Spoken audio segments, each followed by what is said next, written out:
내년 시장은 저희가 볼 땐 그렇게 나쁘지 않은 것 같아요. 향후에 금리 인상 없을 거라는 걸 은연중에 좀 인플라잉을 좀 해줬다고 생각을 해요. 객관적으로 보면 그 어디에도 침체가 온다는 징후를 저희는 아직 못 찾고 있습니다. 미국 경기는 작년 말 이후에 역대급 침체 우려감에도 불구하고 실질 경기는 아주 탄탄했어요. 그리고 오히려 골디락스 같은 상황이 올 수도 있다고 봤어요. 인프라법, 인플레이션 감축법, 반도체법의 예산 집행이 올 하반기부터 본격화되고 전 세계적인 지정학적인 패권도 훨씬 더 공고해질 거라는 생각을 하고 있어요.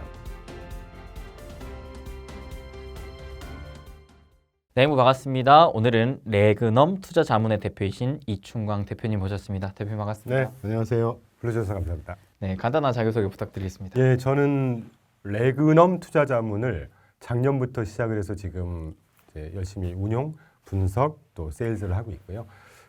저희 회사가 지금 5명으로 구성되어 있는데 주축 인력은 저희 기준한 대표님하고 저하고 저희는 이제 JP모건에서 같이 근무했던 인연으로 시작을 했고요. 저희 회사는 그 글로벌 ETF, 주로 이제 미국 ETF로 포트폴리오를 구성해서 수익을 내고 자문을 하고 있는 하우스로 지금 출발을 해서 최근에는 이제 그 증권사들을 통해서 저희가 상품을 판매하는 방향으로 세일즈를 주로 마케팅을 하고 있는 상황이고요. 최근에 부자 TV에서도 불러주셔서 너무 감사드리는데 몇 개 이제 유튜브 출연하고 저희 자체 유튜브도 레그넘 투자자문 찍으시면 나오는데 해서 그런지 연락이 좀 가끔 이제 많이 오시더라고요. 그래서 최근에 그 유튜브의 이 파워를 실감하고 있는 상황입니다. 네. 대표님께서 또 운영하시는 최근 포트폴리오에서 네. 사실 올해 시장이 그렇게 좋았다라고 보기는 어렵겠지만 그래도 준수한 수익률을 낸 걸로 알고 있거든요. 저희끼리는 나쁘지 않다고 생각하고 있고요. 뭐 질문 너무 주셔서 감사한데 홍보니까 저희 소개도 좀 드릴게요. 저희가 4개 포트폴리오를 운영하고 있거든요. 이제 자산 배분, 글로벌 자산 배분 포트폴리오, 그다음에 글로벌 리츠로만 구성된 포트폴리오, 그다음에 이노베이션이라고 해서 사실 그 펀드 기준으로 하면 주식형입니다. 그래서 주식형 포트폴리오, 그다음에 디펜시브 포트폴리오 4개를 운영하고 있는데 그 이노베이션 주식형 포트폴리오 기준으로 오늘 현재까지 27% 달성을 했는데 워낙 이게 최근 한 달 금리 상승 때문에 좀 시장이 흔들렸잖아요. 저희가 그나마 방어를 많이 했는데 34%까지 갔다가 조금 이제 흔들리는 상황이지만 뭐 그 정도면 나쁘진 않다. 그리고 자산 배분이나 그 안정형 같은 경우는 YTD로 한 8% 9% 정도 나 있으니까 그 정도면 뭐 엄청 잘한 건 아니지만 그래도 준수하다라는 생각을 하고 있죠. 아니 사실 저는 주식만 하기에도 참 벅차던데 이렇게 전체적인 저 자산에 대한 포트폴리오를 다 구성하실 정도면 평소에 얼마나 많은 스터디를 하실까? 많이 해야죠. 그것도 자문도 해야 되고 여러분께 양질의 어떤 그 뭐 지식 이런 것들을 그래도 아는 척이라도 좀 하려면 공부 많이 해야죠. 그래서 참고로 대기만성이라서 그런지 저희가 회사에 출근을 하면 그 전주 미국 시장에 대한 이제 팔로우업을 하잖아요. 보고서 하루에 뭐 영문 보고서 위주로 뭐 한 10몇 개씩 계속 보고 그래야 계속 이렇게 업데이트가 되지 않습니까? 그래서 그 대표님께서 방금 질문 주셨는데 저희 회사 홍보 겸 여러분께 투자를 어떻게 하는 건지에 대한 팁을 잠깐 허락해 주신다 그러면 말씀드리고 싶은 게 저희는 접근을 어떻게 하냐면요. 전 세계 투자 대상 자산을 9개로 구분을 합니다. 예를 들면 주식 쉽게 말씀드리면 주식, 채권, 실물이라고 하면 뭐 리츠, 뭐 부동산이 리츠니까 인프라, 이분 통화, 또 자산 배분도 하나의 자산군 이렇게 9개의 투자 대상 자산군으로 구분을 하고 자료에 나와 있는 좀 복잡해 보이실 텐데 그 각 자산에 해당하는 운용 전략이 있을 거예요. 투자 전략이. 그러니까 쉽게 표현드리면 헤지펀드 전략하면 시장이 올라가는 데 배팅하는 롱 바이어스, 시장이 떨어지는 데 배팅하는 숏 바이어스가 있을 거고 시장이 이렇게 사이드 워킹 할 때 전략하는 뭐 멀티 에셋 스트래티지라든가 멀티 스트래티지 또는 뭐 마켓 뉴트럴 등등의 전략이 있을 거 아닙니까? 그러면 주식, 채권, 실물, 부동산 이렇게 각 자산의 방향성에 투자하는 세부 운용 전략을 57개로 쭉 나눕니다. 그래서 거기에 해당하는 미국에 상장되어 있는 ETF가 한 4,500개 될 거예요. 그중에 이제 뭐 규모가 작은 아이들 그리고 데일리 트레이딩 볼륨, 뭐 거래량이 좀 작은 아이들 털고 그래서 한 500개로 추립니다. 그럼 그 500개에 해당하는 각각의 57개 하부 전략에 해당하는 ETF들을 쭉 소트아웃을 하고 그 아이들을 매주 매월 관리를 하면서 이제 저희 포트폴리오에 바꿔 넣기도 하고 리밸런싱을 하는데 활용을 하죠. 이 말씀을 제가 왜 드리냐면 대표님 아시겠지만 시장이라는 게 굉장히 복잡다단하고 굉장히 많은 이슈가 있잖아요. 그렇죠. 최근에야 금리 상승이 이슈였고 대표적으로 작년 한 해는 페드 금리 인상이 시장을 지배했던 이슈였고 뭐 그래서 심플하긴 하지만 올해 중반이나 앞으로가 이제 좀 어려워지는 시장이라고 저희는 보고 있습니다. 저희 시각으로. 왜냐하면 시장이 어느 정도 이제 정상화가 되면서 뭐 한 일주일 전에 금리 상승이 어느 정도 꺾이면서 그러면 이제 정말 이거는 뭐라 그럴까요? 투자 전문가들의 게임이 될 거라고 생각을 해요. 그렇게 되면 그 시장에 영향을 미치는 갖가지 많은 변수들을 이런 변수들이 영향을 미칠 때 어떤 종목이 어떻게 될지를 쉽지 않잖아요. 저희가 힘들긴 하지만 이렇게 57개의 운용 전략으로 쭉 나눠서 보면 시장의 미세 대응이 가능합니다. 물론 100%다 빠질 때 오르게끔 만드는 보장은 못하겠지만 시장이 빠질 때 상당히 방어력을 좀 보일 수가 있는, 실제 저희가 1년 한 10개월 지금 운용을 하고 있는데 아직까지는 그래도 시장 방어력, 또 시장이 올라갈 때 적당히 참여하는, 이게 장기로 가다 보면 시장이 올라갈 때 1등 했다가 시장이 흔들릴 때 꼴등 했다가 이런 전략은 좀 양을 하고 있거든요, 저희는. 그래서 올라갈 때 적당히 참여하고 빠질 때 덜 빠지는 걸 꾸준하게 하다 보면 결국은 그런 포트폴리오가 승리를 한다고 저희는 믿고 있거든요. 저희가 지금 지향하는 바도 그렇게 하고 있고, 그거가 가능하게 하기 위해서 지금 자산군을 9개로 나누고 하부 운용 전략을 57개로 나눠서 시장을 촘촘하게 대응하는, 그렇게 하고 있습니다, 지금. 야, 이게 사실 이론적으로는 쉬워도 쉽지 않은 쉬운 일이 어디 있겠어요. 그러니까 이론적으로는 상승할 때 따라가고 하락에 방어한다라는 게 말만 들을 때는 쉬워 보여도 그렇죠. 현실적으로는 이게 말씀하셨다시피 각각의 시나리오별로 다 계산을 때려야 되는 부분이기 때문에 그렇죠. 좀 쉽지 않은 부분인데 머리가 터질 것 같습니다. 근데 모르겠어요. 저희는 대기만성이라서 좀 재밌어요.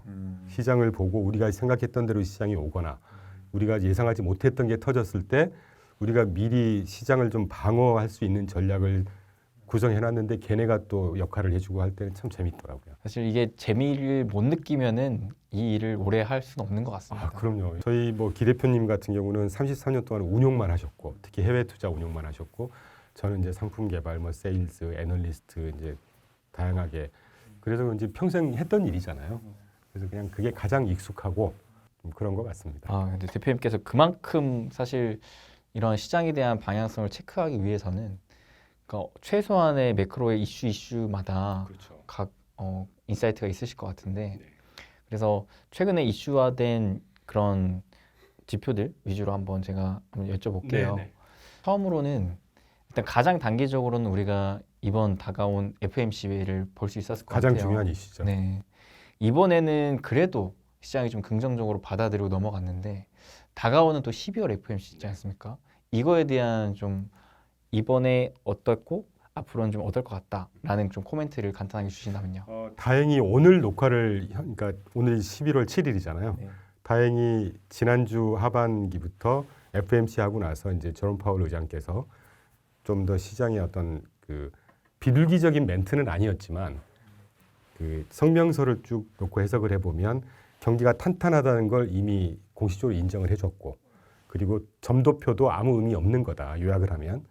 그게 어떤 향후에 금리를 올릴 거다라는 사인은 어디에도 찾아볼 수 없는 도표이다, 그냥 참고할 뿐이다라는 멘트 등등을 통해서 향후에 금리 인상 없을 거라는 걸 은연중에 좀 인플라잉을 좀 해줬다고 생각을 해요, 저희는. 그리고 작년 저희가 11월 기준으로, 저희는 사실 작년 11월 기준으로 올해 상반기에 금리 한두 번 하고 5.25 정도에서 마무리할 거라고 생각을 했거든요. 근데 틀렸죠, 저희도. 결국에 한 번 더 올리고 이번에 지금 마무리하는 걸로 해석을 하고 있으니까, 결론부터 말씀드리면 저희는 12월 달에도 금리 인상 없을 거라고 보고 있고요. 지난 한 달 9월 초부터 보더라도 시장 금리가 지금 5%대 10년물 기준으로 5%대, 거기 연동된 예를 들면 이따가도 말씀드릴 기회가 있을지 모르겠지만 모기지 금리 같은 경우도 8.07 찍고 지금 7.7 다시 떨어져 있지 않습니까? 그럼 잘 아시겠지만 페드 금리가 작년 3월 이후부터 금리를 올린 이유는 물가를 잡기 위해서 올렸잖아요. 근데 정작 시장에 영향을 미치는 금리는 잘 아시겠지만 정책 금리에 연동이 되는 시장 금리란 말이죠. 시장 금리의 대표 지표가 10년물 금리 아니겠습니까? 근데 10년물 금리가 과거 10몇 년 동안 거의 0% 가깝게 있다가 지금 5%까지 튀었단 말이죠. 그러면 그 금리 상승 덕분에 시장에서의 어떤 좀 더 경제가 좀 위축되는, 좋은 의미에서의 위축되는, 좀 안정화되는 효과는 이미 나오고 있다고 생각을 하고 있고, 제롬 파월이 지난 성명서에서도 그런 뜻으로 이미 얘기를 했죠. 그렇기 때문에 실질적으로 이번 금리 인상 사이클은 이제 끝났다고 저희는 보고 있습니다. 그래서 5.5에서 더 이상 올라갈 것 같지는 않고요. 정책 금리 기준으로 보면. 다만 이제 앞으로의 문제는 이걸 언제쯤 내리기 시작할 거냐가 문제죠. 그런데 저희는 시장을 조금 빨리 봐야 되는 거잖아요. 소위 전문가라고 하면 내년도에 금리가 차라리 내릴 필요가 없는 상황이 계속 돼야 된다고 봐요. 만약에 내년 언제가 될지 모르겠지만 금리를 내린다고 하면 그때는 시장이 흔들릴 거예요. 왜냐하면 금리 내린다는 거는 경기가 그만큼 안 좋기 때문에 금리를 내려서라도 완충을 해야 된다는 시그널이 될 거거든요. 그렇죠. 이제 그런 생각을 좀 하고 있고 사실 저희가 뭐 어떤 기술적인 분석이라든가 과거에 이랬으니까 이렇다 이런 거는 좀 저희가 지양을 하고 있습니다. 데이터에 근거해서 판단을 해야 되는 거니까 그 12월 FOMC 인상 전망 변화에 대해서 가장 좌측 그 주황색 파란색 그래프가 지금 현재 수준으로 금리가 어떻게 될 건지에 대한 확률 시장에 배팅하는 거죠. 그리고 그 가운데가 여기서부터 한 차례 더 0.25% 올릴 확률 그리고 왼쪽 오른쪽이 가장 오른쪽이 지금으로부터 0.5% 올릴 확률. 지난 10월 초에 확률 나왔던 확률이 주황색 그래프고요. 파란색이 최근에 11월 6일 현재 확률입니다. 보시면 아시겠지만 지금 현재 상당 기준으로 5.51 확률이 지난 10월 달만 해도 67%였다가 어제 기준이죠. 90%까지 올라왔잖아요. 그러니까 동결할 거라는 거죠. 시장에서 다 배팅하는 겁니다. 그리고 반면에 가운데 오른쪽 보면 지난 10월 초에 그 0.25 여기서 한 차례 또는 두 차례 더 올릴 확률이 가면 갈수록 많이 떨어지고 있죠. 그러니까 미국 시장에서도 금리는 더 이상 이제 끝났다라는 게 이제 공론화가 되기 시작했고 거의 정설로 굳어가는 것 같아요. 저희도 그렇게 보고 있습니다. 여기서 추가로 더 올릴 필요 절대 없는 것이죠. 이미 10년물 금리가 뭐 4.9 찍고 지금 어제 기준인가요? 4.7인가로 다시 조금 뭐 4.65 갔다가 4.7로 올라왔다고 보는데 이미 10년물 기준으로 4.5 이상이라는 거는 고금리란 얘기예요. 근데 이제 이따가도 얘기가 나올지 모르겠지만 이렇게 고금리에도 불구하고 아까 대표님께서 살짝 언급하셨는데 고금리에도 불구하고 경기 펀더멘털이 분명히 이렇게 되면 침체가 올 거고 위축이 심하게 될 거야라는 게 작년 말 올해 초까지의 얘기였어요. 그래서 비관론자분들은 경기 침체가 올 거고 역대급 침체가 올 거다라고 부르짖었는데 뭐 자랑삼아 말씀드리면 저희는 작년 말부터 계속해서 경기 침체 없다고 봤습니다. 그리고 오히려 골디락스 같은 상황이 올 수도 있다고 봤어요. 아직까지는 저희 견해가 맞고 있지 않나 하는 생각을 하고 있습니다. 그러니까 그렇다면 이제 정리를 해보면 지금 기본적으로 어느 정도 예상보다는 탄탄한 경제 체력을 기반으로 해서 그렇죠. 지금의 금리 상황에 더 인상보다는 동결 흐름으로 유지될 것 같다. 당분간은 동결하겠죠. 왜냐하면 제롬 파월이나 FOMC에서 그렇게 발표를 했으니까요. 여러분들 잘 아시겠지만 2008년도 금융위기 이후에 미국의 패드가 정책의 어떤 그 정책을 이행하는 수단이 가장 크게 바뀐 게 QE라는 걸 시행을 했잖아요. 그래서 양적 완화라는 걸 시행했는데 그때 당시 항상 영어 표현이 unprecedented라고 표현을 했습니다. 전통적인 방법이 아니고 전례 없는 새로운 방법을 도입을 한 게 QE예요. 양적 완화, 돈을 직접 필요한 곳에 뿌려버린다는 거죠. 네. 시장이 그 채권도 사주면서 돈을 유동성을 제공해주는 역할. 더하기 거기에 포워드 가이던스라는 걸 도입을 했어요. 그게 무슨 말이냐? 포워드 가이던스가 FOMC 끝나고 나서 인터뷰 또는 성명서를 발표할 때 그 성명서 내용에 향후에 우리가 어떻게 할 건지를 굉장히 많은 함축된 의미를 담아서 시장에 던져주는 거죠. 그래서 크게 움직이는 FOMC를 만약에 계속 회의를 이틀 동안 했는데 거기에서 시장이 예상치 못한 어떤 정책이 나왔을 때 주식시장이든 채권시장이든 굉장히 큰 움직임이 있지 않겠습니까? 예상치 못했으니까. 그런 예상치 못한 변동성을 줄여주자는 게 포워드 가이던스거든요. 그래서 아까 제가 모두에도 그 이번에 성명서에서 표현에 뭐 점도표에 대한 멘트를 했다거나 미국 경기가 뭐 스트롱하다는 표현을 집어넣어 준다거나 이런 것들이 이제 앞으로 이럴 거니까 이렇게 할 거니까 시장에서도 알아서 여기에 맞춰서 갑시다. 이런 거를 통해서 이 크나큰 변동성을 좀 줄여주는 그게 새롭게 2008년 이후에 새롭게 도입한 패드의 운영 방법 중에 하나란 말이죠. 그러니까 그만큼 중요하죠. 그런 차원에서 보면 지지난 FOMC부터 계속해서 어떻게 보면 올해 초 작년부터 계속 그랬습니다. 데이터 디펜던트해서 판단하겠다. 데이터가 나오는 걸 보고 그때 판단하겠다는 거 한 번도 바뀐 적이 없어요. 그리고 몇 차례 한 세 차례 네 차례 올해 초반부터로 기억하는데 그 앞으로 하이어 폴 롱거라는 말을 그렇게 하고 있잖아요. 그래서 앞으로 당장 내릴 계획 없어. 이대로 계속 유지할 거야. 현재까지 그랬으니까 앞으로 계속 유지하겠죠. 그래서 지금 단계에서 금리가 앞으로 떨어질 거야라는 건 좀 섣부른 판단인 것 같아요.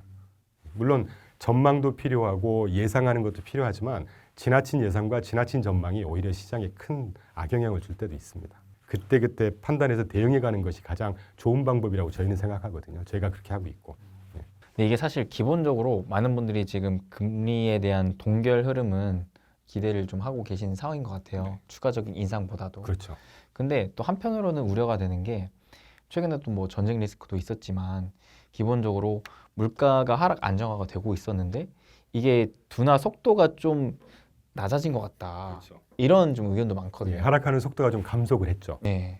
그러면은 여전히 물가에 대한 불안 요소가 있기 때문에 여기서 또다시 금리 인상을 하는 건 아니냐? 이런 좀 의견도 있는데 이에 대해서는 어떻게 생각하세요? 그게 방금 제가 말씀드린 지나친 전망, 지나친 예상 부분이라는 거예요. 감속하는 속도, 그러니까 물가가 하락하는 속도는 감속할 수도 있고 빨라질 수도 있는 거예요. 시장은 살아있는 생물이기 때문에 어떻게 될지는 그때그때 판단해야 되는 겁니다. 그래서 중요한 것이 우리가 매달 발표하는 CPI 등등 모든 데이터를 볼 때는 MOM을 보기도 하고 YOY를 보죠. 먼스 한 달 동안 얼마나 어떻게 변했느냐, 또 그게 동시에 전년 동기 대비 어떻게 변했느냐. 그럼 우리가 어떤 움직임을 판단할 때 하루하루 움직임 갖고 판단할 수 있겠습니까? 아니죠. 그래서 추세를 보는 거거든요. 그런데 이런 데이터도 추세를 봐야 되는 것이죠. 그래서 먼스 데이터에 흔들리기보다는 YOY 데이터를 보고 작년 대비 떨어졌니? 아, 그러면 감속 속도는 달라질 수는 있겠지만 추세는 계속되고 있네. 그렇게 해석하면 되는 것이죠. 라는 생각을 하고 있습니다. 물론 생각이 다르신 분도 많겠지만 근데 아직까지 저희가 그렇게 판단해서 크게 이렇게 시장을 엇나가거나 벗어난 적은 없고 그거에 기반해서 운용을 했을 때 시장의 최고 수익률은 아니지만 그래도 평균 이상은 달성이 되더라라는 게 저희 뭐 파트너분이나 저나 뭐 33년, 27년 하면서 느끼고 실제 깨달은 거가 아니었나 하는 생각이 들어요. YOY로 지금 계속 감축하고 있잖아요. 물론 물가라는 게 매달 달라질 수 있죠. 유가 때문에 또 올라갔다 또 떨어지기도 하고 추세가 어떤지가 가장 중요한 것이라고 봅니다. 물론 그렇기 때문에 FMC도 그런 변동적인 움직임 때문에 당장 금리를 빨리 내리거나 그러진 않을 거라고 공언을 하고 있잖아요. 그런 것들이 다 이제 인라인한 뭐 정책 스탠스가 아닐까 하는 생각을 하고 있죠. 아, 그러면 어느 정도 너무 또 걱정할 필요도 없고 그리고 반대로 너무 또 기대할 필요도 없고. 그렇죠. 담담하게 대응해야 되는 것이죠. 시장이라는 게. 근데 또 한간에는 최근에 시장의 하락을 또 야기시켰던 게 미국 10년물 국채금리 아니었겠습니까? 아, 거기서 제가 드릴 말씀이 많습니다. 아, 근데 최근에 다행히도 조금 안정화가 되고 있는 듯한데 그러니까 여전히 이에 대해서 우리가 아예 배제하고 볼 수는 없는 것 같아요. 그럼요. 가장 중요한 이슈 중에 하나죠. 예. 그러면은 이게 왜 이렇게 또 중요하고 언제쯤 우리가 좀 안정화를 기대할 수 있는 건지 좀 여쭙도록 아주 하겠습니다. 중요하고 좋은 질문해 주셔서 감사드리고요. 제가 허락해 주시면 제가 홍보도 할 겸 저희 자체 유튜브에 쉬운 표현이 아니고 이제 좀 전문가분들 내지는 PB분들이 많이 저희 걸 보시다 보니까 그분들 위주로 뭐 한 달에 한 번, 한 달에 두 번 정도 올리고 있거든요. 거기에 이미 답을 제가 다 올려놨습니다. 그래서 여건이 되신다 그러면 저희 레그넘 투자자문 그 자체 유튜브에 오셔갖고 좀 조악합니다. 저희끼리 하니까요. 내용 위주로 한 번씩 꼭 봐주시면 도움이 되지 않을까 하는 생각을 간단히 드리고 저도 한번 보겠습니다. 지지난번 금리 인상 컨텐츠 올린 거에 크게 벗어나지 않는 내용인데 간단히 요약을 드리면 한 달 또는 한 달 반 전부터 미국의 시중금리, 특히 10년물 금리가 굉장히 스파이크했죠. 저는 이 금리가 시중금리가 이미 올해 초부터 이렇게 반영이 돼서 올랐어야 된다고 봐요. 왜냐? 10년물 금리에 영향을 미치는 변수라는 것은 가장 첫 번째 정책금리 플러스 기간 프리미엄이라고 합니다. 쉽게 표현드리면 기간 프리미엄이라고 하는 것은 내가 1년짜리 채권으로 돈을 빌려줄 때하고 10년짜리 채권을 돈을 빌려줄 때하고 당연히 장기 채권 금리가 높아야죠. 내가 원리금을 상환받은 기간이 길면 길수록 떼일 염려가 많은 것이니까 보통 거기까지만 생각하시는데 10년물 시장금리 영향을 미치는 구성 항목 중에 정책금리 외에 기간 프리미엄 중에 세부적으로 더 영향을 미치는 걸 뜯어놓고 보면 크게 세 가지로 나올 수가 있어요. 경기 상황. 경기 상황이 좋으면 금리는 올라가는 것이죠. 경기 상황이 안 좋으면 금리는 떨어지는 것이죠. 그런데 작년 말 올해 초까지 대부분의 시장 참여자들은 경기 침체가 굉장히 심하게 올 거라고 봤어요. 그 예상하는 부분이 10년물 금리를 못 올리고 계속 눌러왔던 것이죠. 두 번째, 발행 물량이죠. 한 1, 2주 전까지 재무부에서 그 미국 국채 계속 발행 물량이 늘어나니까 뭐 발행 물량이 늘어나면 당연히 금리 올릴 거 아니겠습니까? 그런데 다행히 지난주 후반에 그 제너드 옐런 미 재무부 장관이 나와서 12월 3분기, 4분기 발행 물량 쑥 떨어지는 걸로 발표를 해서 일단 그거는 해소가 됐다고 보고 있고 세 번째가 물가거든요. 그래서 다시 정리드리면 시중금리 영향을 미치는 변수 첫 번째 정책금리. 정책금리가 반영하는 것이 또 세부적으로 경기 상황과 국채 발행 물량과 물가 상황이거든요. 그럼 하나씩 뜯어보자는 거예요. 물가 아까 언급해 주신 대로 추세적으로는 하향 추세 아직 있습니다. 물론 먼스먼스로 들쭉날쭉 하긴 할 거예요. 저는 그게 그렇게 중요하지 않다고 봅니다. 또 그걸 위해서 하이어 폴 롱거 계속해서 고금리 정책금리 유지한다고 공언을 했고 그러면 물가는 떨어질 거예요. 그리고 뭐 심하진 않은 상황이지만 노동시장도 그 적당한 속도로 지금 그 과열이 꺼지고 있는 양상인 걸 우리가 데이터로 확인하고 있잖아요. 그리고 발행 물량 아까 말씀드린 대로 발행 물량이라는 게 또 드릴 얘기가 많긴 하지만 발행 쪽 프라이머리 시장만 좀 보면 지난 분기까지 굉장히 많이 이 발행 물량이 늘어났다가 앞 분기 다음 분기부터 계속 줄어들 거라고 이미 불을 꺼줬습니다. 자넷 옐런 재무부 장관이. 그래서 그 이슈도 해소됐다고 보고 있고 제가 정말 드리고 싶었던 말씀은 경기 상황이라는 거예요. 아까 여담으로도 말씀 나눴지만 작년 말 올해 초에 시장 참여자들 대부분은 경기 역대급 침체가 올 거라고 생각을 했습니다. 그렇게 되면 장기 금리, 장기 채권의 수요가 더 많아지는 것이잖아요. 그런 센티멘트에 대한 어떻게 보면 조금 더 과한 경기 침체에 대한 우려 때문에 장기 채권을 많이 샀어요. 그럼 금리가 당연히 낮아지겠죠. 그래서 오를 게 안 올랐다고 생각해요, 저희는. 왜 그렇게 생각하냐면 저희가 타 유튜브나 저희 자체 유튜브에서 계속 말씀드리고 있는데 미국 경기는 예상외로 탄탄하고 있었습니다. 이제까지. 볼까요? 작년 1, 4분기, 2, 4분기 마이너스 성장 2번 했고 작년 3, 4분기, 4, 4분기, 올해 1, 4분기, 2, 4분기 계속해서 2%대 이상 상승하고 있습니다. 분기 성장률. 급기야 이번 3분기 물론 아틀란타 연방은행에서 발표하는 GDP 나오 기준으로 3, 4분기 GDP 성장률이 무려 4.9%입니다. 잠정치긴 하지만 4.9%면요. 웬만한 신흥시장보다 더 빠른 성장을 하고 있다는 얘기예요. 노동시장 어떤가요? 탄탄하죠. 소비가 꺾이고 있나요? 여전히 괜찮습니다. PMI가 다만 PMI 서베이 지표가 지금 제조업 PMI 지표가 50 밑에서 쭉 머무르다가 최근에 이제 반등을 하고 있고 지난주 발표한 게 조금 떨어지긴 했는데 뭐 저희는 크게 영향이 없다고. 왜냐하면 미국의 GDP의 75에서 80%를 차지하는 게 소비예요. 제조업은 아주 미미합니다. 에도 불구하고 PMI 서브 지표인 신규 주문 지수와 재고 출하량이 이게 그 PMI의 선행 역할을 하거든요. 그게 5개월인가 4개월 전부터 계속 반등하고 있어요. 그러니까 제가 그냥 낙관론이고 좋으니까 여러분 무조건 저희한테 또는 투자하세요 이런 차원이 아니고요. 객관적으로 보면 그 어디에도 침체가 온다는 징후를 저희는 아직 못 찾고 있습니다. 아직도. 이번에 그 실업률도 3.8에서 3.9로 올라가는 거잖아요. 근데 지난번 3.4에서 3.8로 확 뛸 때도 노동 참여 시장의 노동자들이 많이 참여하면서 모집단 자체가 많아졌기 때문에 숫자가 3.8로 올라간 거지 여전히 완전 고용 수준 이하예요, 지금. 그러니까 다시 요약드리면 미국 경기는 작년 말 이후에 역대급 침체 우려감에도 불구하고 실질 경기는 아주 탄탄했어요. 그러면 10년물 금리가 대표님 아시겠지만 선진국보다 신흥국 금리가 당연히 높은 거 아닙니까? 그렇죠. 왜 그러겠습니까? 성장률이 높기 때문에 그래요. 그러면 실질 금리가 따라서 올라가는 거고 요구하는 금리도 높아지는 것이죠. 그게 작년 올해 초부터 계속 반영이 됐어야 돼요. 그런데 시장 참여자들이 지나친 경기 침체에 대한 우려 때문에 장기물 금리가 계속 눌렸던 것이고 그래서 한 달 전부터 미국 경기가 이제 보니까 생각보다 탄탄하네. 그럼 이제 자연 발생적으로 장기 금리가 튈 수밖에 없는 것이죠. 거기에 이제 핑계 또는 명분을 발행 물량이 많아졌으니까 단순히 수급 때문에 많이 올라갈 거야라고들 많은 얘기, 일부분 맞는 얘기지만 실질적으로 펀더멘탈하게 정말 큰 영향을 미친 건 미국의 경기 성장률이 그만큼 탄탄하기 때문에 그걸 반영한 시장 금리가 정상화되는 과정이라고 저희는 보고 있습니다. 그러니까 지난주였죠. 지난주부터 시장이 좀 안정화되고 FOMC에서 제롬 파월이 뭐 경기 탄탄해 앞으로 금리를 더 올리지 않을 수 있다라는 어떤 임플리케이션 내포된 시그널을 줬잖아요.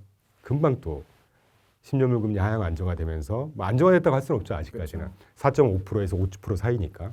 저희는 사실 뭐 조심스럽긴 하지만 10년물 적정 밴드를 4에서 한 4.5% 정도 형성될 거라고 보고 그래야 정상이라고 봐요. 그거보다 더 내려갈 수는 없어요. 왜냐하면 경기가 워낙 탄탄하니까. 발행 물량도 조금 부담은 있겠고. 근데 오늘 제가 논하진 않겠지만 이 발행 물량이라는 것도 최근에 미국 채권 국채 발행 물량이 많아지는 거는요. 재작년 12월 11일 날 통과된 인프라법, 작년 8월 달에 통과된 인플레이션 감축법, 그리고 일주일 있다가 통과됐었나요?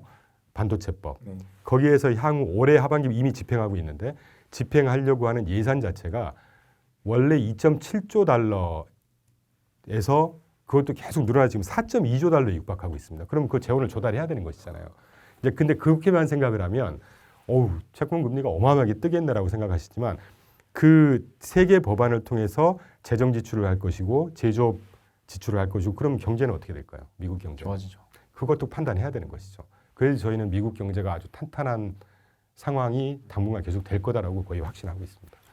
그래서 제 강조드리면 미국 그 10년물 시장 금리는 이게 비정상적으로 높아진 수준이라고 인식을 할 것이 아니고 탄탄한 경기를 반영한 정상화된 수준으로 올라왔다라는 걸 인식을 해야 되지 않을까 하는 생각을 하고 있고 뭐 아까도 말씀드렸지만 제롬 파월 또는 그런 그 성명서를 보고 시장이 빨리 좀 안정을 찾아가고 있잖아요.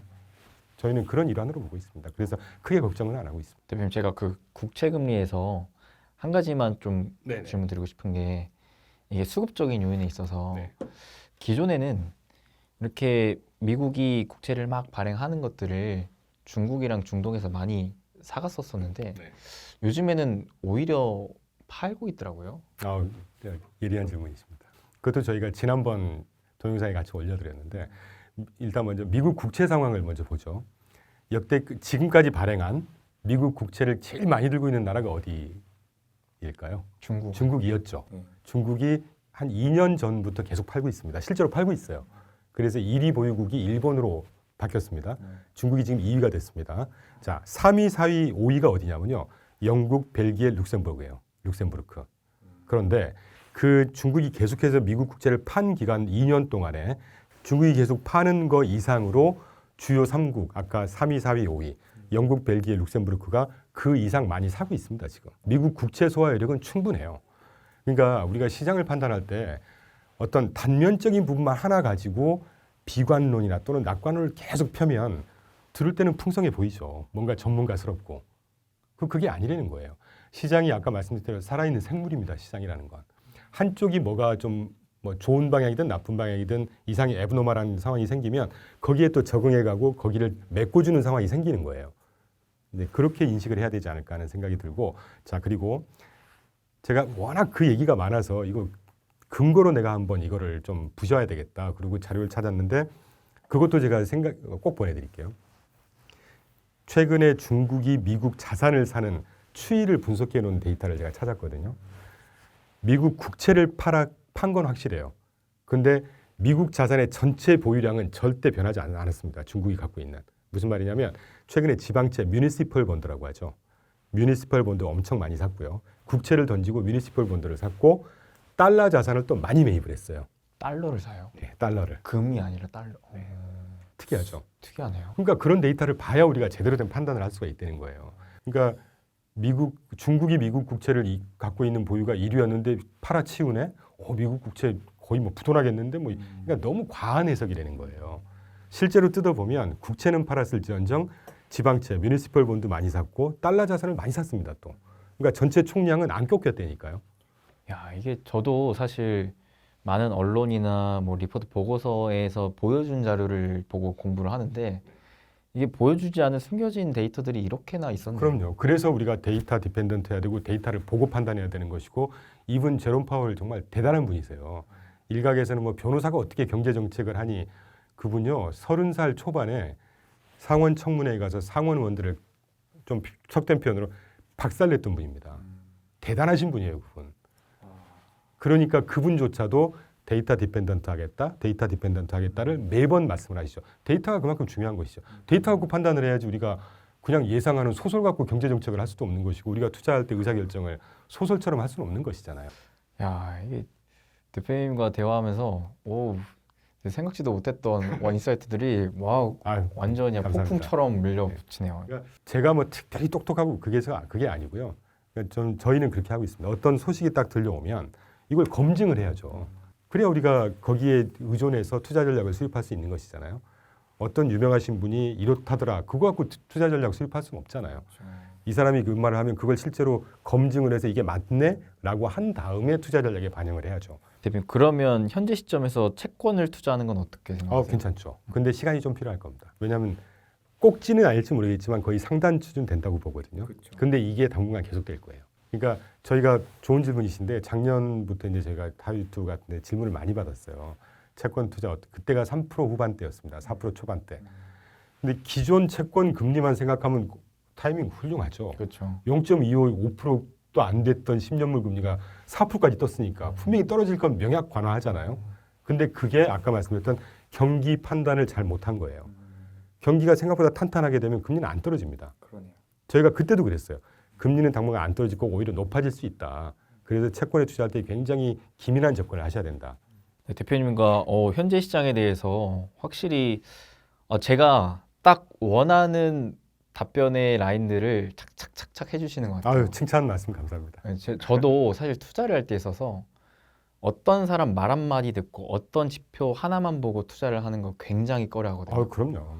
특히나 지금같이 정보화 시대에 수많은 정보들이 저를 완전히 농락하고 있잖아요. 정보의 과잉이죠. 그렇죠. 예. 그런 상황에 철저히 검증하고 숨겨져 있는 정보를 찾아내고 결국 그 본질을 우리가 봐야 되는 게 저는 중요하다고 정말 생각하는데 제가 제일 좋아하는 단어가요. 본질이라는 거고 영어에서는 genuine이라는 단어거든요. 진실되고 본질스럽고 이런 거 되게 좋아합니다. 대표님하고 저 좀 코드가 잘 맞는 거 같아요. 결이 맞는 것 같아요. 그래서 현재 시장에 있어서 사실 되게 힘들고 어려운 상황이지만 그 안에 본질을 좀 이제 투철시키는 이러한 인사이트가 굉장히 저로서는 크게 와닿았는데 그런 이제 인사이트를 기반으로 내년에 대한 전망을 혹시 해보신다면 어떠한 이 경제적인 시황적인 측면에 대해서 어떻게 좀 예상하시는지 좀 궁금합니다. 내년 전망은 사실 데이터 나와봐야 아는 것이죠. 올해 연말까지 데이터 또는 1년 연초에 뭐 여러 기관들에서 이제 전망 자료를 내보낼 거란 말이죠. 그러면 그걸 가지고 우리가 방향성을 보고 하나하나 검증하고 이제 이런 작업을 할 텐데 그냥 뇌피셜로 이해해 주십시오. 내년 시장은 저희가 볼 때는 그렇게 나쁘지 않은 것 같아요.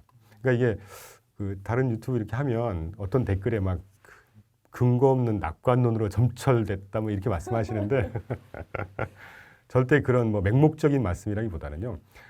내년 시장을 일단 좋게 보는 첫 번째 근거 중에 하나는 저는 미국의 정책 수혜, 정책 집행이 큰 어떤 시장을 받쳐주고 끌어가는 줄기 중에 하나가 아닐까 하는 생각이 듭니다. 아까 제가 답변 중에도 약간 언급했었는데 2021년도 12월 11일 날 기억하는데 인프라법 통과했죠. IIJA법 통과했고 자 여담이긴 하지만 어떤 이슈나 어떤 보고서나 제목을 볼 때는 그 제목을 뜯어보면 답이 나와요.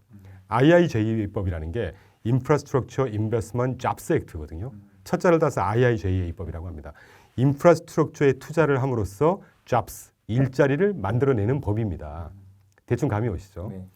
그 인프라법을 실제 실행하는 구체적인 성격을 갖는 법안이 작년 8월 달에 동시에 통과된 인플레이션 감축 법안이고 그렇죠. 반도체 법안이에요. 맞아요. 인플레이션 감축 법안의 요지를 다시 강조드리면 전 국토의 인프라를 갈아엎어서 새롭게 리빌드업을 하는데 어떤 방향으로 초점을 맞출 거냐? 요새 워낙 기후변화, 뭐 탄소 감축 이 얘기가 많으니까 기후변화와 관련된 하이테크 기술을 기반으로 해서 전 국토의 어떤 뭐 에너지 전략, 기후환경 어떤 보존 그런 기계들을 각 가정 또는 경제 참여자들한테 세제 혜택이라든가 지원금을 주면서 새롭게 리빌드업을 하자는 내용입니다. 그리고 반도체법이야 잘 아시겠지만 이제 미중 패권 갈등에서 전 세계 공급망에서 중국을 좀 제외시키면서 그 안 그래도 강력했던 반도체 패권을 미국으로 가져오겠다는 대놓고 하는 법이잖아요. 아까 말씀드린 대로 이 세 개의 법이 당초에 입안됐을 때 잡혀진 버짓 예산이 세 개 합쳐서 2.7조 달러였어요. 근데 이게 작년 하반기부터 계속 우리가 보통 법을 이렇게 만들고 나면 정부 부처 또는 수혜 대상의 기업들 뭐 이런 기관들한테 이 정도면 되겠니? 필요한 거 더 우리한테 피드백 줘. 이런 과정을 겪거든요. 그렇게 해서 작년 말 최근에 제가 정확히 6월 말 기준까지 새롭게 발표된 데이터를 보면 2.7조였던 예산이 4.2조 달러까지 늘어났습니다. 그게 아까 채권 발행 물량하고도 연결이 돼 있는데 좌측 그래프가 미국의 제조업 건설 지출 추이입니다. 이 감청색 선 그래프로 쭉 올라가는 게 작년 말 이후로 그 집행 규모가 급격히 급증하고 있죠. 이게 아까 인플레이션 감축법, 인프라법의 근거에서 집행을 어마어마하게 하고 있거든요. 네네네. 그렇게 되면 내년의 증시 또는 경제 상황이 뭐 발행 물량 때문에 금리가 오를지 어떨지는 모르겠지만 그 마련된 재원을 가지고 전 국토를 아시겠지만 미국이란 나라가 2차 세계대전 이후에 전 국토 인프라를 제대로 개비해 본 적이 없어요. 굉장히 낙후돼 있습니다. 거의 다 노후화에 돼 있어요. 그걸 다 새롭게 갈아엎자는 법입니다, 이게. 네. 그럼 얘기 끝난 거죠. 그 1929년도에 몇 암이긴 하지만 경제 대공황을 타개했던 정책이 뭡니까? 그때 루즈벨트 대통령이었나요? 테네시 계곡 그 유역 개발 공사 뭐 하여튼 그걸 만들면서 그 테네시 계곡 댐을 만들면서 일자리 창출시키고 인프라 유발 효과를 통해서 경제 대공황을 타개했었거든요. 그거의 몇 배예요, 지금. 그래서 저는 향후에 미국의 경제적인 어떤 패권, 뭐 전 세계적인 지정학적인 패권도 훨씬 더 공고해질 거라는 생각을 하고 있어요. 조금 더 과장해서 길게 말씀드리면 일단 그거 하나가 내년 시장을 좀 떠받쳐 줄 수 있는 요소다. 그래서 사실은 저희는 여담이지만 실제 4개 포트폴리오에 여기에 수혜받는 ETF 테마를 이미 반영을 해놓고 있는 상태입니다. 그리고 두 번째, 내년 2024년 미국 상장 기업들의 이제 이익 성장이라든가 매출 성장을 제가 그려갖고 온 거거든요. 뭐 하나하나 그래프 갖고 보실 필요는 없고 제가 그냥 요약해서 말씀드릴게요. 좌측 그래프가 YOY 연간 작년 대비 올 이익 성장 추이 그래프고요. 밑에가 매출 성장입니다. 그리고 좌측이 좀 그래프가 조금 복잡한데 그 진곤색 그래프가 미국 상장 기업 중에 미국 내에서 매출이 50% 이상인 기업과 그 주황색 그래프가 해외에서 매출의 50% 이상을 발생시키는 기업. 그리고 이제 시장 평균이 파란색이거든요. 어떤 차이가 있는지 보시면 먼저 좌측 그래프를 보시면 미국의 이익 성장과 매출액 성장이 각 업종별로 주황색이 9월 30일 날 했던 전망 대비 오늘 현재, 감청색 그래프가 오늘 현재, 그러니까 이익 성장이 2달 전보다 지금이 더 높게 성장 예측치가 반영이 된 건지 하락을 하고 있는지를 보여드리는 거예요. 9월 말 대비보다 계속 다 성장을 하고 있죠. 각 업종별로. 주황색보다 감청색 그래프가 올라가면 계속해서 이익 성장을 더 많이 할 걸로 예측을 한다는 얘기 아닙니까? 전부 다는 아니지만 한두 개 빼놓고 대부분의 업종이 다 내년도 이익 성장을 할 걸로 예상을 하고 있습니다. 매출액 성장도 마찬가지예요. 매출액 성장은 이익 성장하고 좀 틀려서 좀 들쭉날쭉하긴 한데 그래도 추세적으로 내년도가 더 좋을 걸로 예상들을 하고 있습니다. 자, 그러면 시장 참여자가 예상하는 게 믿을만하니? 저는 적어도 미국 시장은 믿을만하다고 봐요. 굉장히 합리적인 시장이고 우리나라는 조금 어떤 뭐 세력, 뭐 시장이 좀 작은 시장이다 보니까 좀 쏠림이 좀 심하잖아요. 그렇죠. 근데 미국 시장은 웬만한 세력이 거기 가서 이렇게 세력을 어떻게 막 조정 이렇게 못 하거든요. 그렇기 때문에 미국 시장이 굉장히 투명하고 합리적인 시장이라고 보고 있고 그리고 실제로 제가 지금 경험하고 있는 게 어제 현재까지 S&P 500 기업의 81%가 실적 발표를 했습니다. 그 중에 그 예상을 비트했던 가이던스를 비트했던 회사가 뭐 71%인가 72%인가 좀 된다 그러고 있는데 저희가 이번에 조금 더 주의 깊게 보고 있는 것은 작년 말 올해 초까지 예를 들면 야덴이라든가 BCA라든가 그 리서치하우스 굉장히 유명한 잘 맞추기로 유명한 회사들에서 그때 당시에 전망을 뭐라고 했냐면요. 올해 1, 4분기, 2, 4분기는 기업들이 EPS가 마이너스 성장할 거야. 그런데 3, 4분기부터 플러스 성장으로 돌아설 거야. 그때 수준이 한 5에서 7% 정도 YOY로 성장할 거라고 봤거든요. 근데 어제 기준으로 어제 이제 그 한경글로벌에서 발표하시던데 이번 지금까지 발표된 81% 기업들 EPS 성장률을 볼 때 YOY 5% 성장했다는 거예요. 그러니까 5%냐 7%냐도 중요하겠지만 지난 2, 4분기까지 많이 성장하다가 3, 4분기 때 플러스로 확실히 성장을 한 거죠. 그게 그 사람들이 그때 그냥 대충 예상해서 쓰지는 않았을 거란 말이에요. 우리나라 애널리스트들도 기업 방문 다 해보고 아주 인티밋하게 미팅해보고 미국 투자자들은 더 하겠죠. 미국 애널리스트들은. 그러니까 어느 정도 전망이 맞습니다. 그런 차원에서 보면 내년도의 이익 성장이나 매출액 성장이 적어도 많이 꺾이진 않고 현상 유지 또는 이상을 할 거다라는 그래프를 보여드리는 것이고 또 하나 여기서 부가적으로 재밌는 게 저희 회사에 좀 고무적인데 우측 위아래 그래프를 보시면 감청색이 상장 회사 중에 매출의 50% 이상을 국내, 미국 내에서 발생시키는 기업들과 반대로 그 오렌지색 매출의 절반 이상을 해외에서 발생시키는 기업들의 이익 성장 예상치와 매출액 성장 예상치를 한번 보십시오. 그러면 국내, 미국 내에서 매출액을 발생시키는 기업들의 이익 성장과 매출액 성장이 훨씬 높죠. 이게 무슨 말을 뭘 얘기할까요? 그만큼 탄탄한 내수가 당연하죠. 그리고 조금 더 확대해서 보면 아까부터 제가 계속 말씀드린 미국 경기가 탄탄하다는 얘기입니다. 그리고 특히 내년도에는 뭐 대선이 이제 연말 정도에 있잖아요.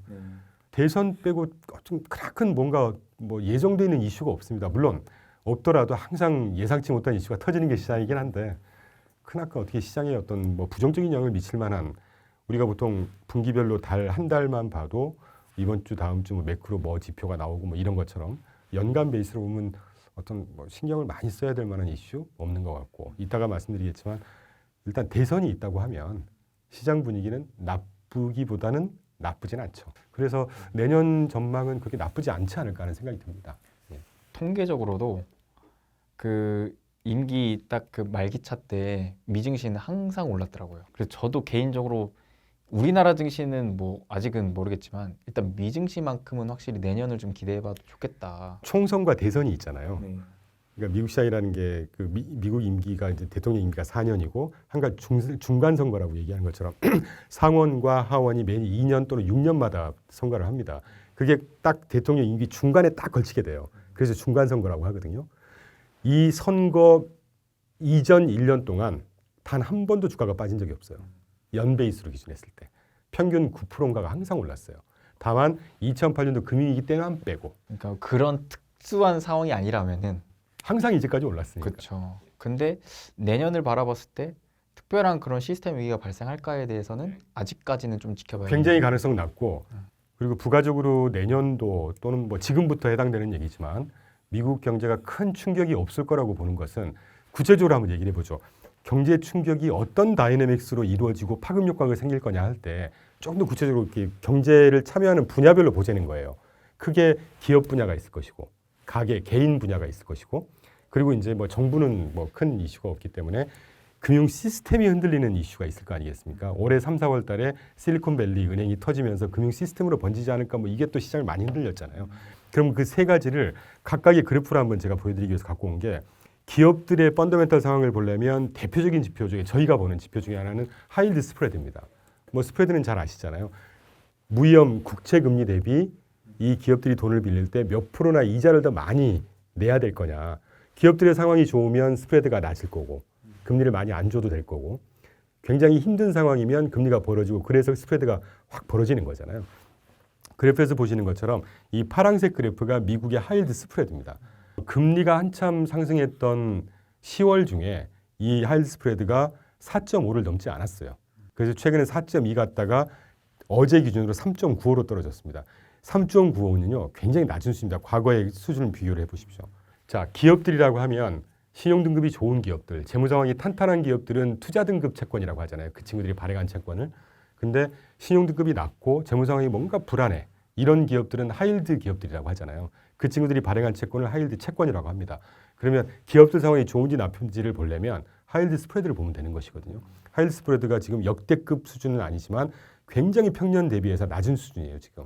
그러니까 기업들이 돈을 빌릴 때 이번 하이힐드 기업들이더라도 돈을 조달하기가 쉬운 상황이 되는 겁니다. 금융 여건이 나쁘지 않다는 얘기예요. 데이터가 이렇게 말을 해주고 있죠. 그리고 또 하나 개인 부분을 보죠. 미국의 부채가 지난 10월 말 현재로 20트릴리언 정도 갖고 있다고 하거든요. 미국 전체 가계에서 부채를 그러니까 돈을 빌린 총량이 20트릴리언이라고 합니다. 그 중에 모기지 비중이 66%에 육박해요. 우리나라도 마찬가지죠. 우리나라는 좀 높죠. 부동산 자산이 한 뭐 60, 70%, 80%에 육박하니까.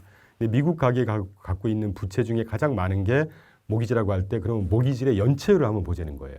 왜냐하면 연체율이 심해져야 부도율이 되고 그러면 부도율보다 더 빨리 신호를 주는 게 연체율 아닙니까? 그래프에서 보시는 주황색 그래프가 미국의 연체율입니다. 모기지 연체율. 연체율이 지금 1.6%예요. 굉장히 탄탄하다는 얘기예요. 최근에 금리가 올랐고 10년물 금리가 막 스파이크했습니다. 그거에 연동된 모기지 금리가 작년 금리 본격적으로 인상하기 전에 3%대 중반밖에 안 된 것이 지금 8% 찍고 이제 그나마 좀 안정돼서 7% 후반까지 내려왔거든요.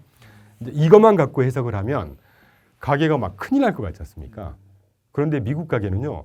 모기지를 이미 미국 가계의 모기지 대출의 100이라고 한다면 그중에 95%에 해당하는 비중이 다 금리가 뜨기 전에 2%에서 3% 중반 미만에서 고정금리로 빌린 대출자예요. 우리나라하고는 다르게 미국 모기 시장은 다 고정금리입니다. 그러니까 작년 3.5%에서 6%, 7% 오를 때 돈을 주택을 구매하면서 모기 대출을 적용을 받은 분들은 5% 정도 안 된다는 얘기예요. 그러니까 미국 가게는 재정 건전성이 굉장히 탄탄해요. 그리고 여기에 또 하나 서포트해주는 요소가 실업률이 굉장히 낮죠.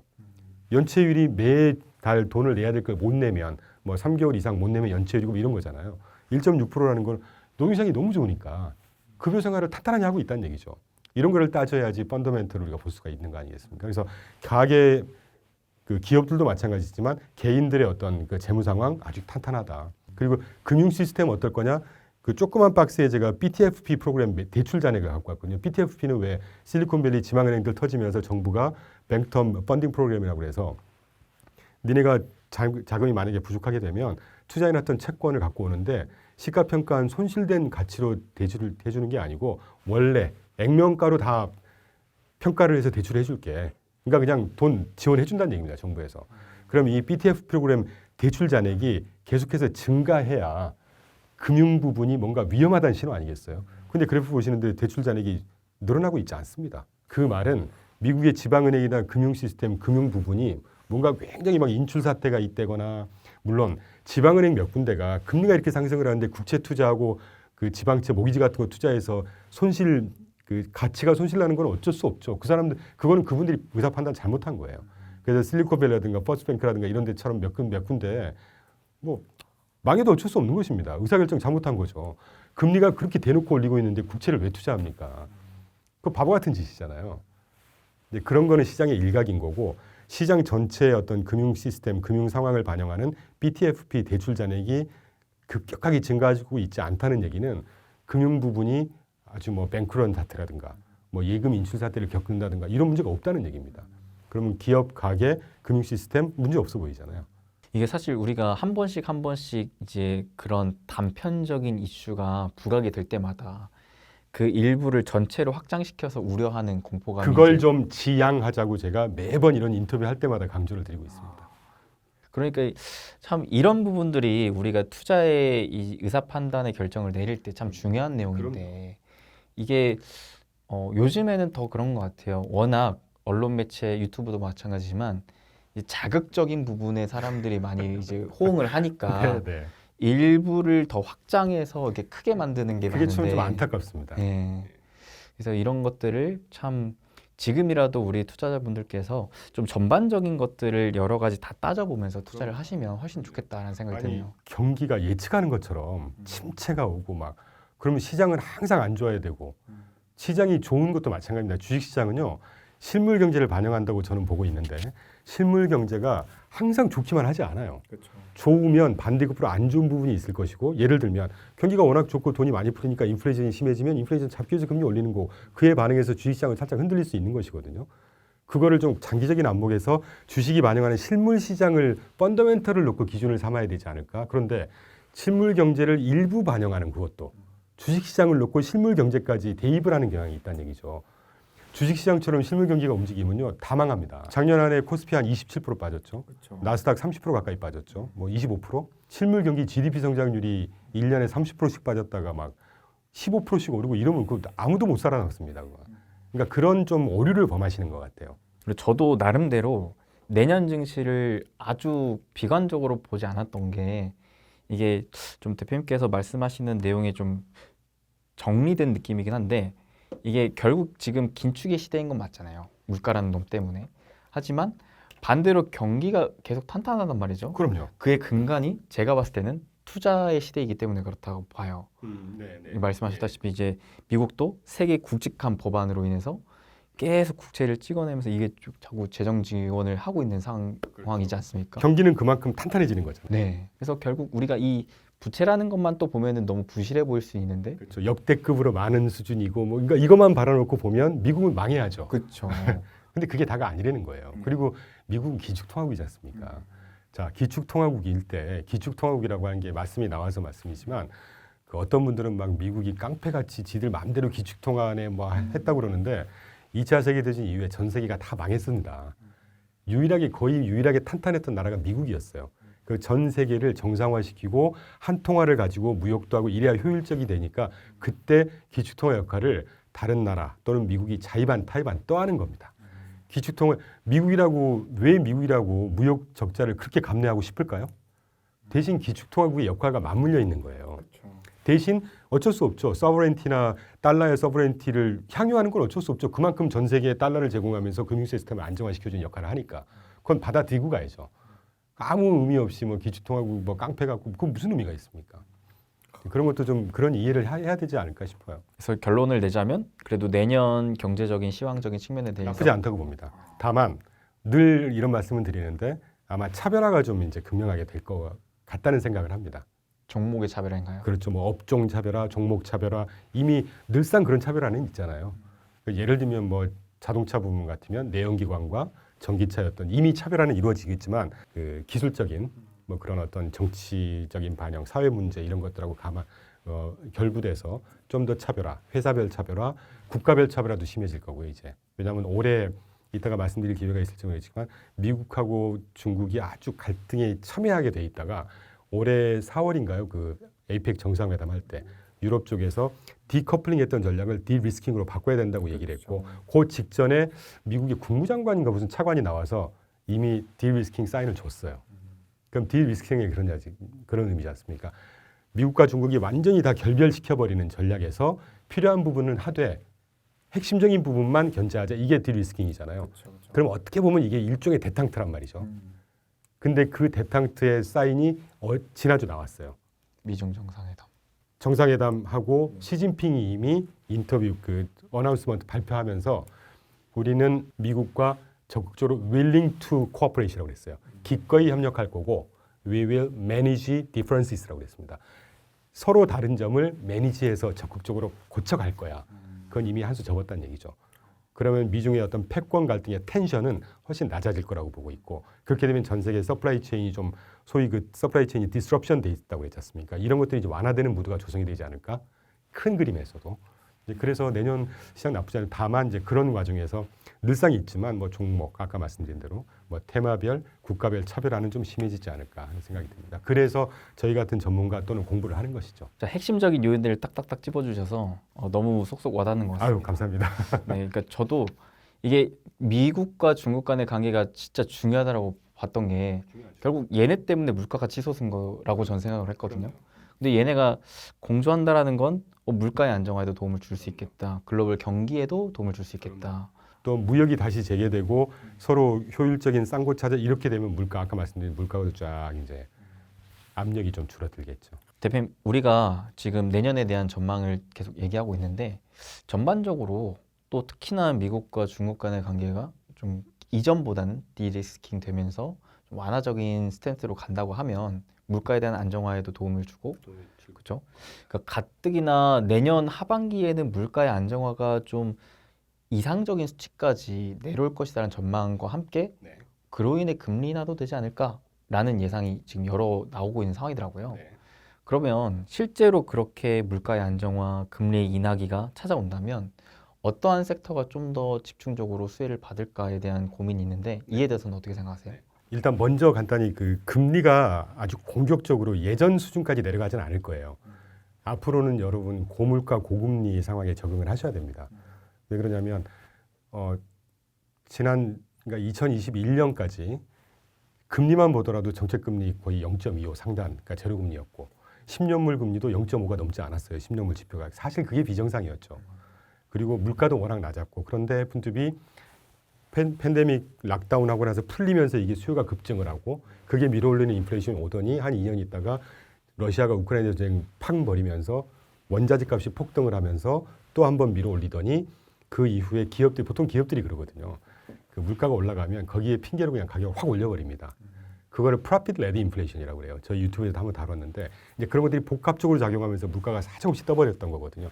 그런데 그게 다행히 지금 거의 타겟 수준, 그러니까 페드가 지금 연 코어 PC 물가 기준으로 2%를 타겟으로 잡고 있는데 사실 저는 뭐 제가 정책 입안자도 아니지만 타겟 2%까지 가기는 쉽지 않지 않을까. 2.5 또는 3% 사이 정도가 적정한 왜냐하면 미국 경기를 판단해 보면 경기가 워낙 화랑이지 않습니까? 2%였다는 거는 그게 한 3, 40년 전에 2, 30년 전에 경제 시스템도 굉장히 덜 합리적인 수준이었을 때 경제 규모도 작았을 때의 레벨을 지금까지 지키고 있는 거거든요. 그래서 지난번 잭슨 파월에서 제롬 파월이 한번 중립금리 언급을 한번 했었잖아요. 그게 살짝 사인을 줬다고 생각해요. 그래서 조만간 저는 중립금리를 공론화하지 않을까 싶습니다. 그 말이 무슨 말이냐면 과거에 한 3, 4년 동안 2%였던 거를 이제 기준, 그러니까 정책금리의 기준이 되는 중립금리 자체를 올려야 되겠다. 논의가 본격화될 거라고 보고 그렇게 생각하는 배경이 말씀드린 대로 적당히 이제 경기가 활성화가 되고 저 발전을 하게 되면 물가는 올라가는 것이지 않습니까? 그러니까 물가가 여러분 항상 안 좋은 건 아닙니다. 적당한 수준으로 꾸준히 올라가는 게 물가예요. 경제 성장도 꾸준하게 거기에 반영해서 물가가 올라가는 거고요. 그런 의미에서 과거에 낮았던 물가와 낮았던 금리는 이제는 좀 빠이빠이. 기대를 저버리셔야 되지 않을까. 네. 그래서 굳이 뭐 의미는 없지만 뭐 정책 금리 수준을 몇 프로라고 봐야 돼. 그건 솔직히 잘 모르겠어요. 그런데 저희가 이제 시장의 플레이어 입장에서는 10년물 금리 아까 말씀드린 대로 한 4% 언저리 정도, 3.5에서 한 4% 정도가 적정 수준 아닐까 하는 생각이 들고 있습니다. 그리고 물가도 2.5에서 한 3% 정도가 이제 1년 물가 상승률 평균이 되지 않을까. 뭐 이거 틀릴 수도 있습니다. 그냥 전망이니까요. 그렇게 따지면 과거보다는 고금리, 고물가, 고금리죠. 이제 그렇다는 말씀을 먼저 드리고 다만 최근의 10년물 금리나 정책 금리는 비정상적으로 높죠. 아까 제가 가정이긴 했지만 정책 금리가 저희가 예상하는 밴드 또는 물가 또는 10년물 금리도 그에 비해서 훨씬 높은 수준이지 않습니까? 그러면 10년물 금리가 지금 4.67 정도, 3.7, 4.6이라고 됐을 때 평균이 막 가정을 하자고요. 4%가 적당한 수준이라고 할 때 적어도 한 70pp, 80pp 또는 1% 정도는 하향 안정화가 되는 게 정상이라고 본다면 이제 앞으로 금리가 이제 어떤 식으로든 하향 안정화 될 겁니다. 제가 일주일 전에 그 유튜브를 딱 올리고 운이 좋게 그때부터 딱 금리가 하향 안정화 되더라고요. 그러면 금리가 안정화 하향됐을 때 우리가 어디다 가장 투자하는 게 유망할 거냐. 보통 여러분 장기 국채 투자하면 수익률이 굉장히 좋다고 하잖아요. 채권은 최근에 채권이 워낙에 유행이고 막 알채권 막 하면서 이렇게 한 1년 반 전부터 계속 안타깝죠. 그 사이에 금리 엄청 뜨면서 지금 거의 한 3, 40% 이상 하락하신 분들이 많고 그게 최근에 한 2, 30pp 빠졌다고 해서 회복이 되리라는 건 만만치 않습니다. 그래서 제가 오늘 갖고 온 게 저희가 실제 투자 포트폴리오에 반영을 하고 있는 투자 테마인데요. 저희는 리츠 중에서도 모기지 리츠를 추천드리고 있어요. 일단 간단히 소개해드리면 모기지라는 거는 주택 구매를 할 때 주택 담보에서 대출을 일으키는 거지 않습니까? 근데 주택 담보에서 대출을 일으켰을 때 이 모기지가 수천 수백만 건이잖아요. 그거를 차주의 신용 등급에 따라서 트렌치라고 얘기하잖아요. 신용 등급에 따라서 묶어서 발행을 또 증권화를 시켜줍니다. 누가? 정부에서 운영하는 빼니맥, 프레디맥이라는 정부에서 운영하는 금융기관이. 그 과정에서 신용 보강을 해줘요. 신용 등급이 안 좋은 MBS는. 그러니까 부도 염려가 없는 것이죠. 그러니까 투자자 입장에서 보면 미국 전체 시장에서 가계 개전성도 괜찮고 건전성도 괜찮고 부도율도 낮은데 모기지를 발행한 대출 상품을 내가 투자를 하면 페니메나 프레디맥이 또 신용 보강을 해줘서 보증까지 해주네. 더없이 좋은 투자 대상이라는 것이죠. 그래서 국채보다 이 배당이 굉장히 높습니다. 아시겠지만 리츠라는 게 90% 이상을 배당해야 되잖아요. 그렇죠. 근데 이제 또 주택 모기지도 상업용 모기지가 있고 주거용 모기지가 있는데 미국 모기지 시장은 거의 7, 80% 이상이 주거용 모기지예요. 주택 시장이 워낙 발달하다 보니까. 아까 말씀드린 대로 이 주거용 모기지에서 페니메나 프레디맥이 보증까지 해주고 그러니까 이 리츠 회사에서 모기지 리츠를 운용하는 회사에서 리스크가 낮지 않습니까? 대신 리스크가 낮으니까 금리도 낮게 주겠죠. 그러니까 모기지 리츠 운용사에서 레버리지를 많이 일으킵니다. 그러니까 여러분 레버리지라는 게 결국 나쁜 게 아니에요. 우리가 지수 레버리지 뭐 5배, 3배짜리 이럴 때 좀 위험이 있는 것이지 정부가 보증해주는 증권에 레버리지를 써서 쓰는 거는 크게 위험이 없다는 얘기죠. 평균적으로 6배에서 한 8배 레버리지를 일으켜서 운용 투자를 합니다. 그러다 보니까 시장이 금리가 뜨면서 모기지 리츠에 안 좋은 환경일 때는 수익률이 급격하게 빠져요. 실제 저희가 지금 갖고 있습니다. 최근 한 달 반 동안 저희가 투자하고 있는 종목 하나가 14% 정도 빠졌어요. 한 달 반. 많이 빠졌죠. 3일 동안 얼마 오른 줄 아세요? 12% 올랐어요. 금리 빠지면서. 그러니까 이런 이제 뭐 변동성은 감안하시되 대신 배당이 지난 3월 3, 4분기 말에 배당이 나왔는데 14% 나왔어요. 그럼 감이 오시죠? 장기국채 많아봐야 쿠폰이 5%지 않습니까? 그것도 엄청 높다고는 하지만 그러게요. 그러면 배당만 해서 장기 30년물 쿠폰의 2배 이상이 된다는 얘기죠. 그리고 금리가 떨어졌을 때 올라가는 수익률이 상승하는 탄력은 훨씬 더 좋습니다. 그래서 간단히 제가 소개를 드렸는데 향후에 모기지 금리가 내년 말까지 1, 4분기, 2, 4분기, 3, 4분기, 4, 4분기 어느 정도까지 떨어질 거냐를 모기지 관련한 가장 큰 금융기관, 정부기관에서 예측한 예측치를 테이블로 갖고 왔거든요. 평균을 보시면 지금 현재가 8.07에서 한 7.8, 7.9% 될 건데 내년 1, 4분기까지 모기지 뱅커스 어소시에이션 또는 빼니메 아까 언급드린 그리고 내셔널 어소시에이션 리얼터 부동산 협회 각각 아주 탑3 가장 큰 기관들입니다. 여기에서 예상한 내년 1, 2, 3, 4분기 각각 모기지 금리가 적은 데는 6% 초반까지 6% 중반까지 떨어질 거라고 예상을 하고 있어요. 평균을 보면 1, 4분기 6.67, 2, 4분기 6.53, 3, 4분기 6.4, 4, 4분기 6.27. 그럼 지금 수준에서 100에서 한 170bp까지 1.7% 정도까지 빠졌을 때 이 모기지 리츠 종목의 수익률을 제가 시뮬레이션을 해보니까 6% 중반까지 빠졌을 때 한 23%, 22% 정도 수익이 날 걸로 예상이 되고 과거에 그랬으니까 쭉 내려가서 4, 4분기 6.2% 정도 6% 초반까지 모기지 리츠가 빠졌을 때 한 30%에 육박하는 수익률이 나올 걸로 보이고 여기에 플러스 배당이 한 10몇 프로 나오잖아요. 그럼 이렇게 말씀하시는 분도 있으시죠. 좌측 하단의 그래프 보시는 대로 아니 배당이 높은 거야. 주가가 빠졌으니까 계산할 때 높이 나오는 거 아니야? 물론 그것도 있습니다. 좌측 하단의 그래프를 보시는 것처럼 주가가 많이 빠졌을 때 이 배당 ETF의 배당 수익률이 20%도 나온 적이 있어요. 물론 주가가 빠졌으니까. 배당 수익률이라는 게 배당 나누기 주가잖아요.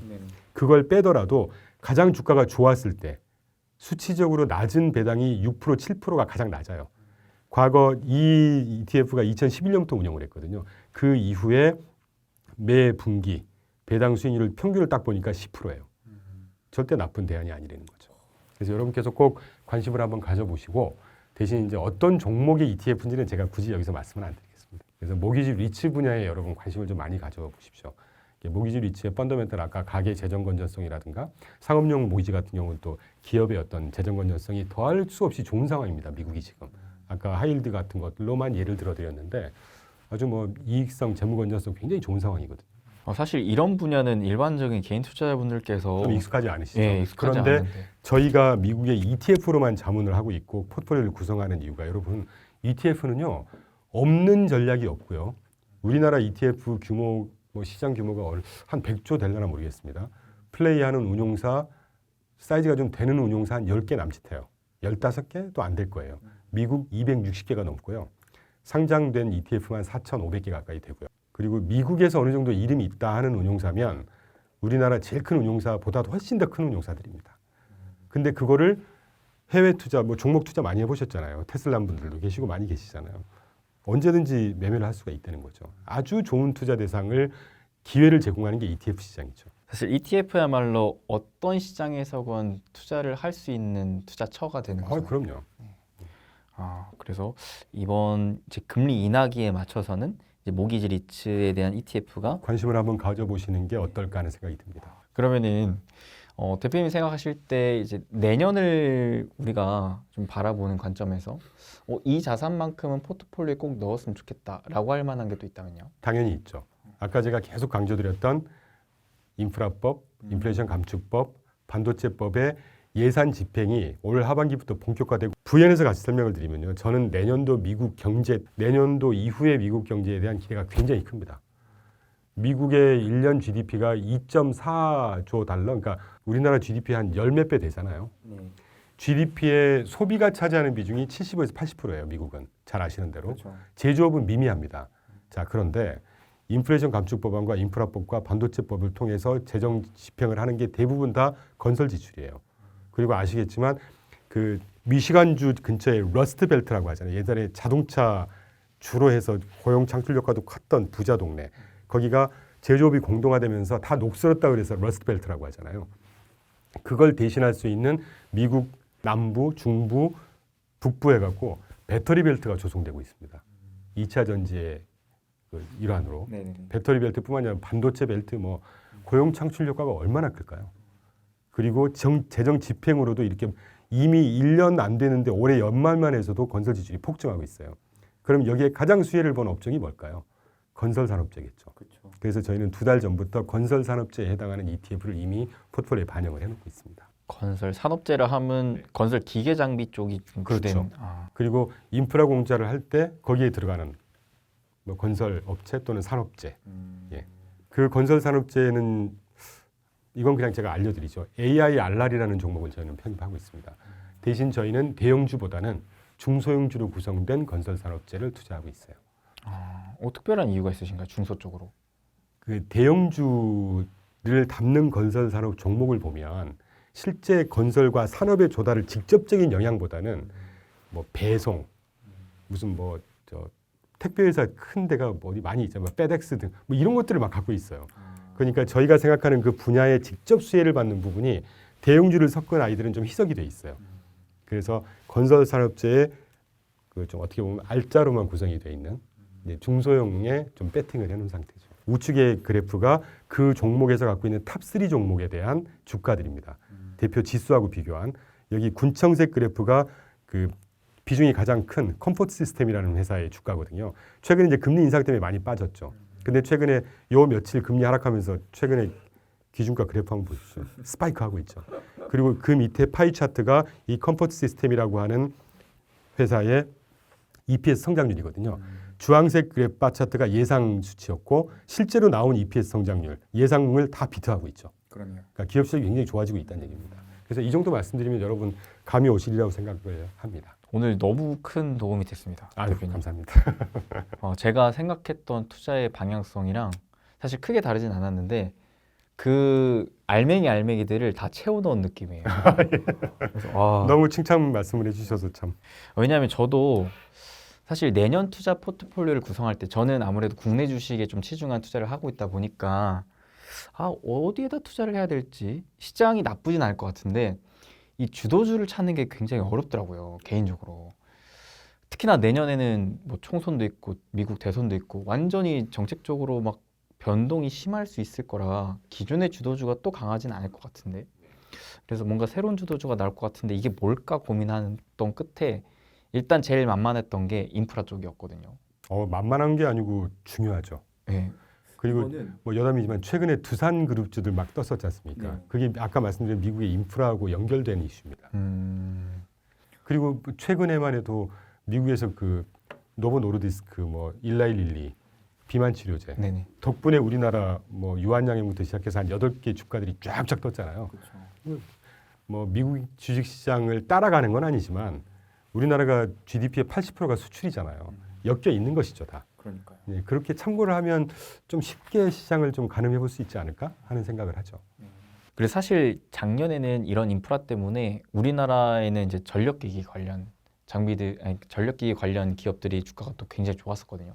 근데 이게 내년에도 이어질 것 같은데라는 생각도 들면서도 이게 말씀하시던 중간에 배터리 단지, 반도체 단지 조성된다고 하셨는데 그러면은 또 장비주도 기회를 얻을 수 있지 않을까 이런 생각도 좀 들고, 여러모로 이러한 미국 내에서의 이런 인프라 투자 이쪽으로 좀 방향성을 잡아도 되겠다라는 자신감을 얻은 것 같습니다. 그러면 또 끝으로 저희 시청자분들께 한마디 해주신다면요. 아까도 제가 그 설명 중에 저도 이제 설명을 하다 보면 막 탄력을 받는 타입이라서 이것저것 막 그 쏟아내느라고 살짝 말씀을 드렸는데 전 다이카톰이라는 단어를 좀 많이 씁니다. 다이카톰이라는 게 이분법적이라는 뜻이거든요.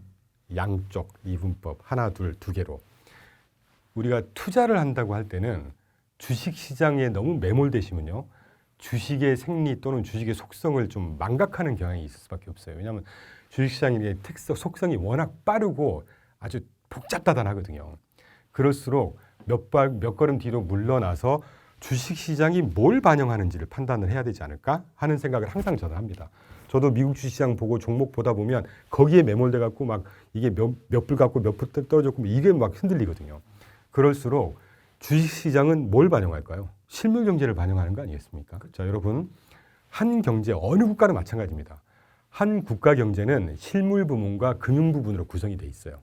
실물 부분을 컨트롤하자는 게 우리나라 같으면 기재부, 미국 같으면 재무부, 금융 부분을 컨트롤하자는 게 우리나라 같으면 한국은행, 미국 같으면 패드입니다. 이 패드 금융 부분은요, 결국 실물 부분을 어떻게 골딜락스 상황으로 꾸준하게 성장시키고 고용도 완전 고용으로 꾸준하게 유지하고 물가도 안정적으로 관리할까에 모든 초점이 맞춰 있어요. 그거를 위해서 금리를 올렸다가 내리기도 하고 세금을 깎아주기도 하고 세금을 올리기도 하고 심플합니다. 중요한 건 실물 경제를 전체를 반영하지도 않고 일부를 반영하는 주식시장을 갖고 실물 경제를 판단하게 되면 주객이 전도되는 호도되는 결과를 얻을 수가 있다는 것이죠. 그래서 제가 매번 강조드리지만 이렇게 주식시장이 좋고 모든 상황이 좋을 때는 주식만 봐도 되죠. 상황이 나쁘지 않으니까. 그런데 시장이 좀 어렵고 어지러울수록 실물 경기를 항상 판단을 하는 습관을 좀 들여보시면 어떨까 하는 생각이 듭니다. 실물 경기를 대표하는 것은 뭐 크게는 GDP 성장률이 있을 것이고 실물 부분 중에 가장 중요한 지표라고 한다면 뭐 고용시장. 선진국 같으면 고용시장이 굉장히 중요하거든요.